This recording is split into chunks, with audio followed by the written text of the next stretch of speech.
Hello friends, welcome to you at S N. Bose physics academy.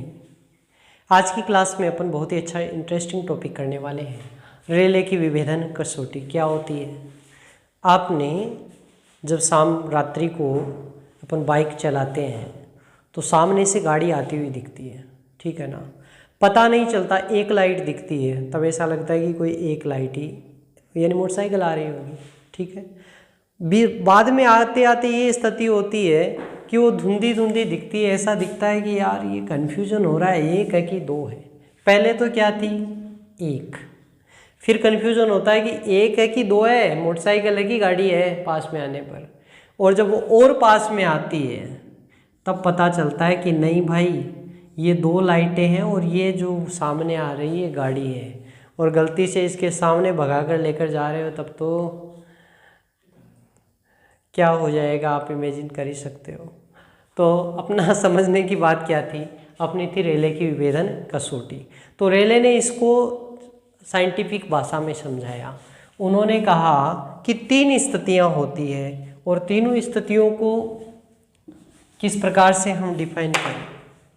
तो एक स्थिति होती है कि ये एक बिंब है और ये दूसरा बिंब है,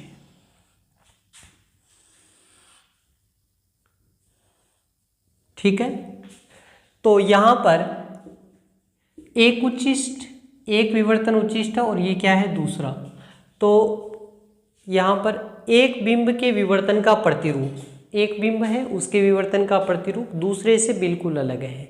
यानी इसका उच्चिष्ट बिल्कुल अलग दिखाई दे रहा है, ये उच्चिष्ट अलग दिखाई दे रहा है, ये निम्निष्ठ है, दोनों के अलग अलग दिखाई दे रहे हैं, स्पष्ट दिख रहे हैं। तो इसको, इस स्थिति को हम कहते हैं पूर्णतया विभेदित, ठीक है ना।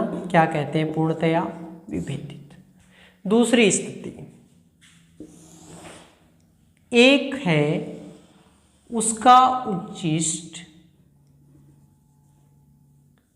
ठीक है ना, और ये दूसरे का। ये देखो, प्रथम का जहां उच्चिष्ट है वहां दूसरे का क्या है, निम्निष्ठ। और जहां दूसरे का उच्चिष्ट है वहां पहले का क्या है, निम्निष्ठ, ठीक है। तो ये जो स्थिति है ये क्या कहलाती है आपकी, मात्र विभेदित। मात्र विभेदित हो, इसी के बारे में यहाँ व्याख्या की गई है कि जब दो बिंब पास पास में स्थित हो और एक बिंब के विवर्तन प्रतिरूप का केंद्रीय उच्चिष्ट पर दूसरे बिंब के विवर्तन प्रतिरूप के प्रथम निम्निष्ठ, ये प्रथम निम्निष्ठ है, इसका केंद्रीय उच्चिष्ट प्रथम निम्निष्ठ के संपाती हो, ठीक है। तो दोनों बिंब क्या कहलाते हैं, आपके मात्र विभेदित कहलाते हैं। और इस स्थिति में दोनों बिंबों के मध्य की जो दूरी है वो क्या कहलाती है, विभेदन सीमा कहलाती है। अगर इससे ज्यादा है तो पूरे विभेदित दिखाई देंगे, इससे कम होगा तो वो क्या होंगे, अविभेदित। अब अविभेदित की स्थिति और देख लेते हैं अपन। तो अविभेदित की स्थिति क्या है, एक ये है, ठीक है, और दूसरा कहाँ स्थित है, तो इसके वो भी कहीं ऐसी स्थिति में है। यानी ना उच्चिष्ट का पता चलता है ना निम्निष्ठ का पता चलता है, या प्रथम और द्वितीय दोनों कैसे हो, एक दूसरे के अंदर स्थित हो। तो ये क्या कहलाती है, स्थिति आपकी अविभेदित स्थिति कहलाती है, ठीक है ना। तो अविभेदित, मात्र विभेदित और पूर्णतया विभेदित।